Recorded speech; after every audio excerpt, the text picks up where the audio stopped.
Hi everyone, it's Amanda from the Índigo Live team here to talk to you tonight with some fun guests. Let me just see if I can find our great guests for tonight.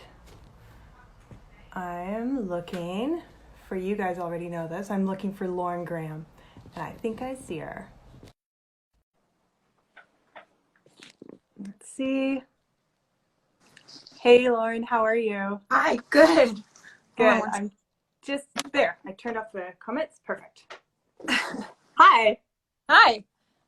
So, how are you? This went pretty smoothly connecting like this. We did it. I think I was live on the Penguin Random House Canada for a couple silent minutes. There you go. Good. It was great. free content. That's all right. That works. For those of you who are joining us, I just want to give you a short introduction. Some of you know Lauren from her role on the Gilmore Girls, but Lauren's resume is actually quite diverse. She has 3 books, 1 fiction, 2 nonfiction, countless credits on film and television, theater, journalism. You've done a lot of different things, and today she's here to chat with us a little bit, some about your books. I have questions about your books. I have questions about all kinds of things. So I hope you're ready to be cross-examined by us. I am. I'm just trying to fix my setup. Yes, please. I'm so excited. By the way, I love the Índigo bookstores, and I've spent a lot of time there, and just missing being in bookstores and being in Canada. I know. It's no surprise that in certain countries, some of the first businesses to open are bookstores, and people just seem so relieved to be able to get back to their books. And just, there's something very normalizing about wandering around looking at books. Yes. What are you reading right now? What do you have at your, how many books do you read at once? Are you like one in every room type person, or are you single-minded? I won't show you my bedside table, but it's stacks and stacks. I always remember as a kid, my father had like a huge stack of books by his bedside, and I always thought it was so strange. Like, why wouldn't you just read one book and then finish it and then go on? But now I'm like sort of that person. I just read The Glass Hotel. Oh, fantastic. By the we just spoke with that author last week. Oh, really? Yeah, she's wonderful. So original, and I don't know, it was just really moving, and I was inspired by the writing. I just read My Dark Vanessa. Oh, Harrowing is a good word. I wasn't sure I was ready to continue through with some of the plot, but man, it really kept me going. That was a gorgeous book, and what an ending. We won't give it away, of course. No. But, or will we? Or maybe that's the new game we're playing. We'll just read the last page of books. If people do that, somebody just messaged me that they have a habit of reading the last page of a book, which I just can't imagine why you would do that to yourself. But in this case, it was my book. So I was like, she was, I guess, saying that she was gratified by the ending, so now she could go back and start it from the beginning. So whatever. Yeah. But the other thing I have right now is that big volume, The Best of Nora Ephron, The Most of Nora Ephron, which has a great essay writer, isn't she? Fantastic, and kind of is I'm working on 2 things right now, and one is another book of essays. And so I've turned to her essays, which so many from the New Yorker, and other publications are just so New York specific, and that's my inspiration right now. Do you ever read Fran Lebowitz? Do you read her essays? I haven't. Oh man, laugh out loud funny. Just really, really worth it. The title of her collection, I'll get it to you after, but I can't remember it right now. But man, really, really good. Nice.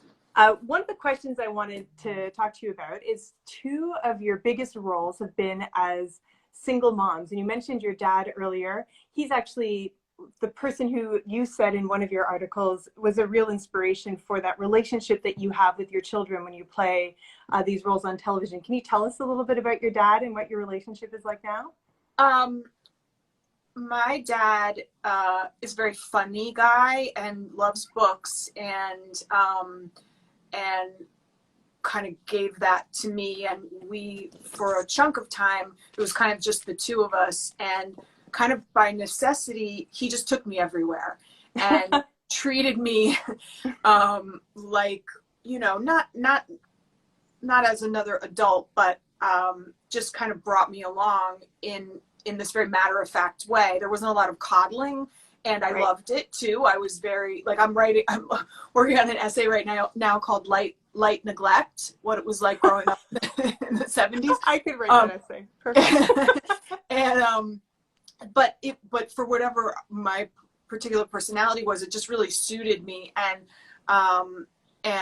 I just liked being on my own, and liked going to do grown-up stuff, and yeah, so my dad's just like a very close friend in a way, and that never jeopardized his authority. Like I very much wanted him to be proud of me and pleased, and so it wasn't like so that's what I would think of in both of those characters, but especially Lorelai.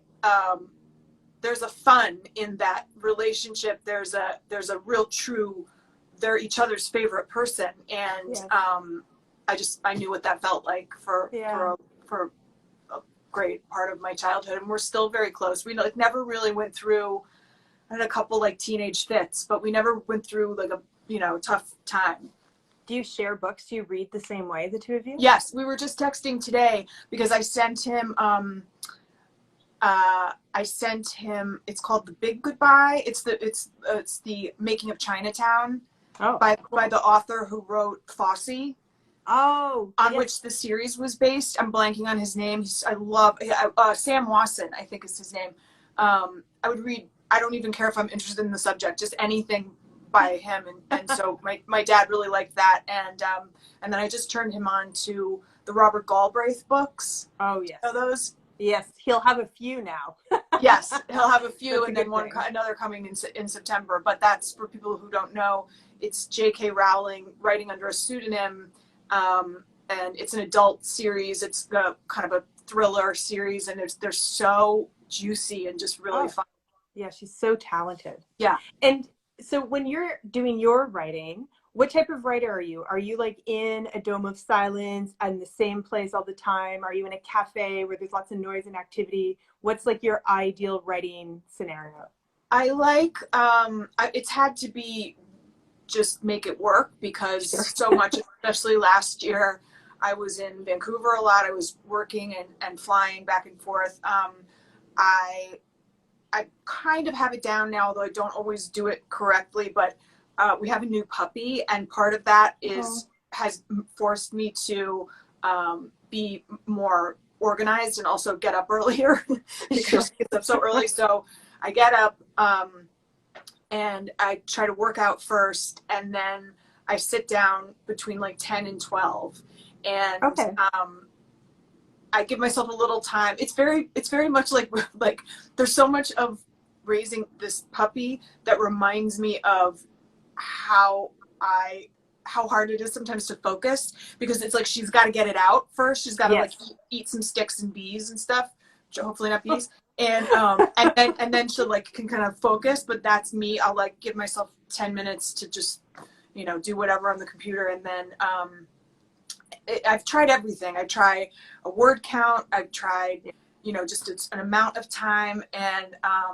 one thing I thought was really interesting, a writer friend of mine said, we all have to stop when we sit down saying like, ugh, it's the worst. It's so hard. It's, you know, it's torture. Like all those kinds of ways we tell ourselves, you know, we talk ourselves out of this being what it should be, which is at least at times a somewhat joyous or flow, you know, an experience of flow or creativity or something that's positive, and that's been really helpful.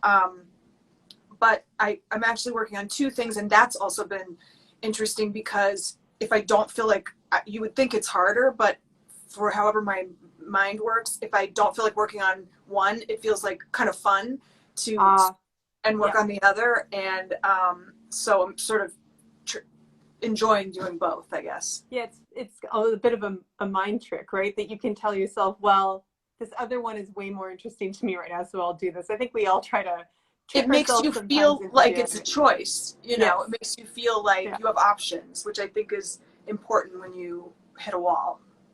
And that feels like such a very different thing than some of the big productions that you've been involved in that would just be a huge amount of people involved, massive teamwork, where you're just kind of integrated into a full cast and production team.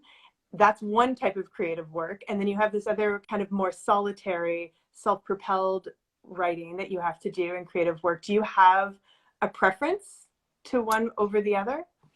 I two things. One is I worked with a chef who was a guest star on Gilmore Girls on the revival, named Roy Choi, who is such a great guy. I love his food, but he said, you know, he'd never been on a set before, and he said, you know, it reminds me of being in the kitchen because it's a very solitary.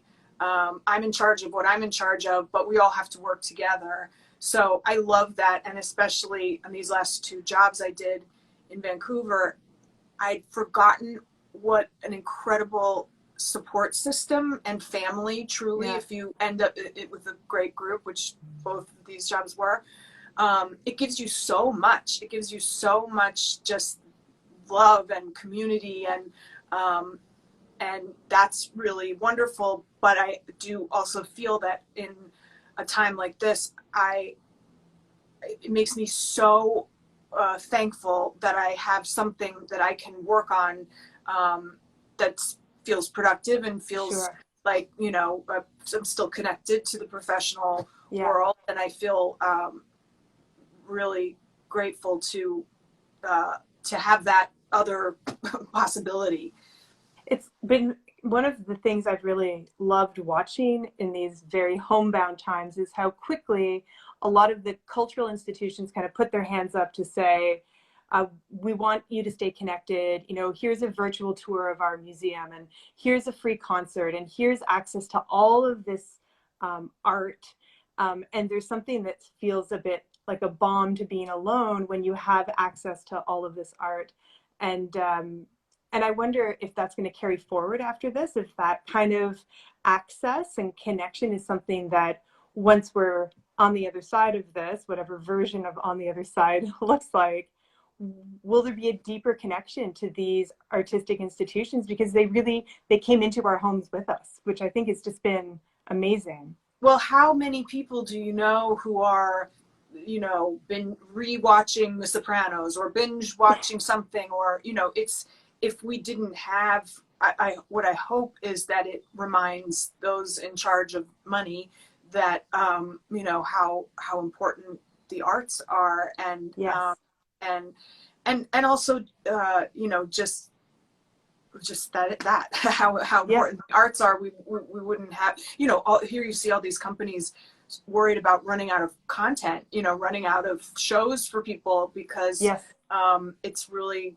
been it's been a small bright spot in a you know, dark. And that idea that, you know, there's some nostalgia, like a comfort that comes from watching things that you've seen before. There's dedicating time to it, having the time and the ability to do it right now. And I guess all these streaming services make it so possible to get access to this. Are you binge watching anything right now, or what is something that you watched beginning to end recently? We are 150 years old and we love Jeopardy, and one of my you're the first person who I've heard binge watching Jeopardy. Okay, that's amazing. Well, it's you know, these are just some of our there are other shows too, but part of our ritual is because we're competitive, my boyfriend and I, and so we we both have bizarre pockets of trivia in our brains, and so that's sort of like the, you know, prelude to the evening's viewing. We've been hopping around and kind of trying new things. We watched some of Hollywood. There's this new show on Amazon Prime. We just watched the first episode of Upload. And then we've just kind of been getting into like older, like we just went through a bunch of Kevin Costner movies from the 90s, you know, like just kind of some, I think that nostalgia for just kind of a simple plot, you know, Yes. a whodunit kind of, Yes. that feels comforting somehow. And I think, you know, as I've been doing some reading and preparing to speak with you, a lot of people who could have never encountered the Gilmore Girls when it was on air have encountered it in this streaming world. And the whole world has connected with a new generation that would not have been possible, I think, in the same way before the streaming service. And that's so interesting because that's a brand new connection for your books as well, right? Like a whole new generation. Yes. Well, the show always, or it had started to have sort of the next generation was watching it. And that was bizarre enough because I know, you know, I grew up watching certain, like the Brady Bunch or something, which was a show that wasn't on when I was watching it in reruns. Yes. And it just, you never know. It had never occurred to me that something that I technically was finished would live on. It's very strange. And I have two dear friends whose daughters I've known since they were born, who just got into it. And it's so strange because now they like treat me differently. and like one of them got like the corduroy jacket with the fleece inside, like Lorelai had, and like it's so sweet. But I also feel bad that, you know, that can't just exist for them in the fictional space, that then they have to, you know, see me in real life, because I don't know, but whatever. So you could never have predicted. And yes, streaming changed everything. And I mean, it changed all, not just for my show, but it changed how we view things. Now people wait, you know, until they have a bunch of episodes to watch. And but I guess, again, another thing we're lucky in this time to have, but I'd like to go to a restaurant, but if it's short of that, I'll sit and watch the show. Is there a show that you would like to see a reunion season for, or a reunion show, something that you love? Well, selfishly, Parenthood, I think would, I think would be, you know, because part of when the Gilmore Girls revival came up, it still felt like this was a trend that was potentially going to go away. And now it just feels like something people expect or look forward to is, you know, a show ends and then they get a movie, or they get a, you know, I'm that way with Downton Abbey, or, you know, who did do a reunion movie. You know, it's just, these characters are alive for you, and you want to know what happened to them. You want to see them. But I do think, also because it's such a great group of people, on the one hand, I think Parenthood had a really lovely ending. So there's always that thing where you don't want to tamper with it a little. Yeah. But that would be, you know, that would be really fun. And then maybe, do I want more Sex in the City? Maybe. I'm just trying to think of shows that I really enjoyed that, you know, that feel like they could continue on. I don't know. The last show I watched fully, like all the episodes, was Homeland. I don't think they. I don't think we need. That's the right one. Not sure what the reunion would be.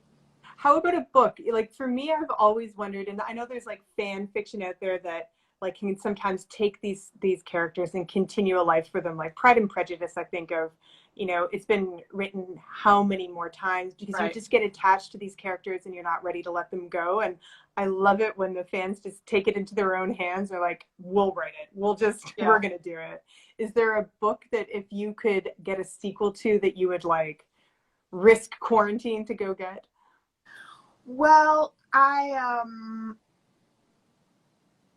you know, I think of like comforting books that I've gone back to. As a kid, I was a giant rereader. for me, you can't make enough Bridget Jones. Like, I love that character. I love that world. And, but again, I think what has been done both in the books and the movies is so great. But that's a character I love. You know, all of Carrie Fisher's stuff. You know, like a Postcards from the Edge kind of reunion. It's just on my mind because my friend has been reading it for the first time. But, you know, I don't know if you know these Betty Smith books. She wrote A Tree Grows in Brooklyn. Which is, I know that title, yes. Okay, was one of just my favorite books as a kid. And in some ways, she, not that character, but she did keep she kept writing about the same kind of young woman in New York. But that book meant a lot to me. I would like to see what happened to that character. It is something, again, in the, like, that comfort of rereading something. There's something kind of magical about storytelling that even though you know exactly what's going to happen, the magic is not the plot, right? The magic is something about being immersed in that world, and it's something really special once you unlock it and you find the right book that just brings you into that. Well, it's how I got into the J.K. Rowling pseudonym books, because late to the game, I discovered this kid named Harry Potter. I don't know if you've heard of him. And I was like, I was like going around to people like, guys, these books are so good. And people are like, yeah, that's why the lines in the movies and the, you know, people line up outside the store. And I was like, no, but they're so good. And that's a fictional world. That's actually been something I would reread those books. And part what I've been working out to is the movies, because I kind of really, the movies missed me too. I just didn't think it was for me, and I am really getting a lot out of enjoyment out of it. Yeah, it is an amazing, well-populated world that you can just kind of disappear into again, right? Yes. And you feel like you fully understand the geography and the physics of this whole world, and it's kind of a magical place to disappear to. It's magical, and I'm fascinated by that level of intricacy in terms of plot and in terms of almost the rules of a magic world. Yes. That had it so, it seems like she knew all the books. Yeah. You know, she knew where it was going to go, or at least some key things. I don't know if you've ever seen notebooks she keeps, like incredibly intricate, what happens to who, when, and yeah. I just sit down and I go blah, blah, blah, blah. So like I don't work like that, so I'm really drawn into that. And I feel like the first reading, you're just drawn into the story, and almost as more archaeologically or something more forensically, I'd like to go back and kind of think about, you know, how she did it. And it's remarkably invisible, right? Like all that hard work that she does to keep things intact is invisible in the reading, right? And sometimes this is a very controversial opinion, but I feel like Tolkien is very difficult for me, and I'm so aware of the work and the language and the poetry and the song, everything that kind of went into that world, that it feels like quite an undertaking to begin the journey. Whereas Harry Potter feels like it's very inviting and you're welcomed in, and it's amazing that she did that work on the outside, but it feels just very natural and organic as you're experiencing it. I agree. What when people picture you, I think they feel very connected to you. I think the roles that you played in people's homes, you came right onto their screens in their homes, and they feel like they know you, and I think they imagine you with a pottery mug in your hand, full of coffee, under a blanket, on a couch, in front of a fireplace, and that is kind of where they've like pinned you, and that's who you are. How is it different? How do you picture yourself? How close are you to that character that you played, and how familiar is that to you? I'm extremely close to the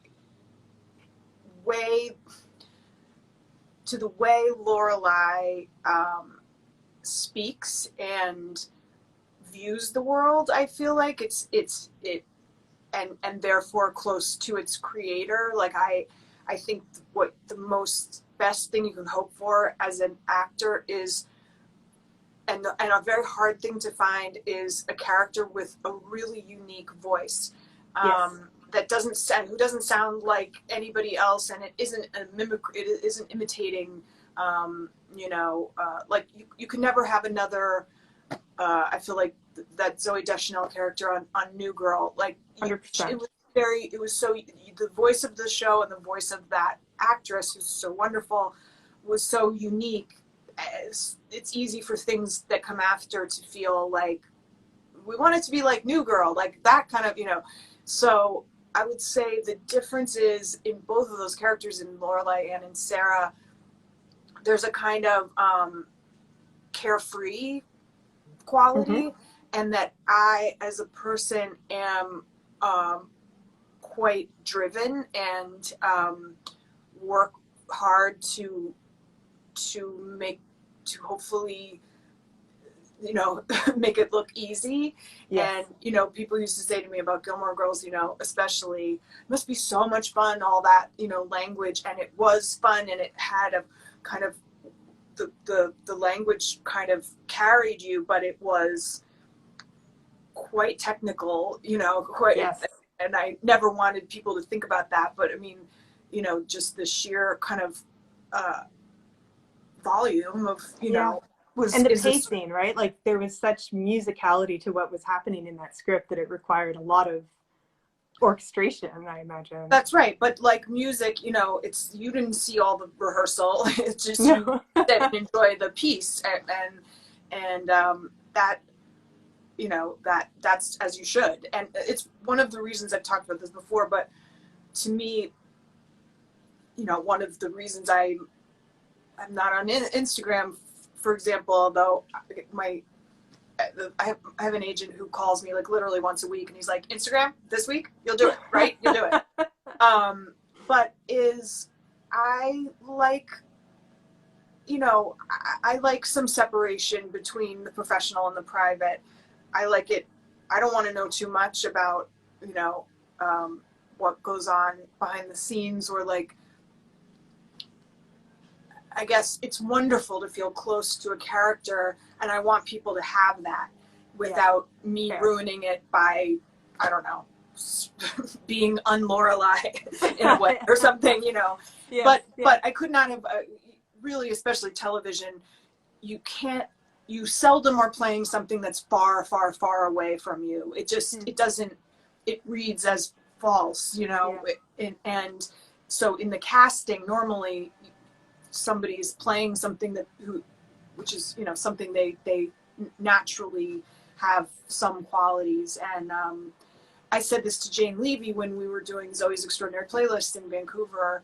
You hope once in your career that you get a part that I couldn't imagine anybody but Jane playing that part, and that's how I felt when I read, especially Gilmore Girls. I was like, I can't imagine anybody else. It's got to be like, really just felt like connection. And then I got to do it for so long and then do it again I'm so grateful. What a gift. One of the quotations that I love from your commencement speech book that you wrote, in conclusion, don't worry about it, is that the success parts of your life look good to others, but the best parts are actually just all the simple daily experiences. And I think that is something that may be related to Instagram or related to all these social media platforms, is that there's like those big successful parts that you post and that you talk about, but really I think all of the things that really matter to us are happening behind the scenes. Right now, a lot of our graduates, there's a lot of thoughts going out to them. They're having such a unique experience of this kind of benchmark moment that I think so many of us share the same experience of the gown and the cap and hot gymnasiums and long speeches, but there's some sort of rite of passage that happens in that moment. We're asking all of our authors that we're chatting with over the next few weeks if they have a special message to graduates in this time that are homebound and not experiencing that same kind of ritual that so many of us got to experience? Well, I'll say a controversial thing, which was, it wasn't that great. I mean, you know, it's like the throwing, I mean, it's partially in that speech I gave. I tried to say, you know, I would never have predicted that I would be the person giving the graduation speech to my class, you know, or to my school years and years later. You just kind of don't know. And so yes, you're at a threshold, and it's such a loss, you know, to not be able to celebrate all that has been accomplished. But it really, and I'm lucky to have gotten to a place in a career I wanted and had enough success to go, oh, it doesn't really feel like anything. Like it feels like something, you know, for a minute, or certainly I'm grateful for, you know, everything, but the day of work has become the most important thing. You know, how did I feel today? Who do I have around me? What connection can I make, you know, with my friend or my partner, or, you know, it really is, that's what is of value. And when we pin our self-esteem and our, you know, it's not the list you have at the end of the life. It really isn't. It's like, who cares, you know, it doesn't, it's these days are important. But I always think of my one of my best friends from college got married a few years out of school, and I couldn't go to the wedding because I was working, and it was a very small wedding, so it felt terrible that I couldn't be there. And she said, I'm sorry that you're going to miss this one day, but it's more important to me that I have your friendship all the other days. And yes. I just thought, like, what a kind thing. She was like, yes, it's a big day, but, you know, be there with a coffee on Tuesday will be of value, you know, as lives continue. So truly, in conclusion, don't worry about it. As to whatever degree you can, try not to. It doesn't move the needle, you know. You might as well not worry and make life right now, especially, as comforting and as kind as you possibly can, you know, and try to take advantage, if possible, of what you were saying, you know, exposure to art, or, you know, trying to be creative, trying to find some grace in this time, and, you know, bake more banana bread. God knows if you can get the flour, you know, you should do it. Yeah. You don't need that much. My banana bread has like 5 million bananas in it, and like not that much else. It's a lot of bananas. Well, thank you so much for your time this evening, Lauren. It's been such a fun chat, and I'm really looking forward to seeing your next 2 projects and what they are, and learning more about them. And thank you for your final thoughts for those graduates and joining us at Índigo. Thank you so much. Well, thank you for inviting me here today. And I learned yet a new technology. Listen, I've never done this before. Welcome to the dark side. We'll see you on Instagram. Thank you so much. Thanks, Lauren. We'll talk soon. Bye-bye. Bye.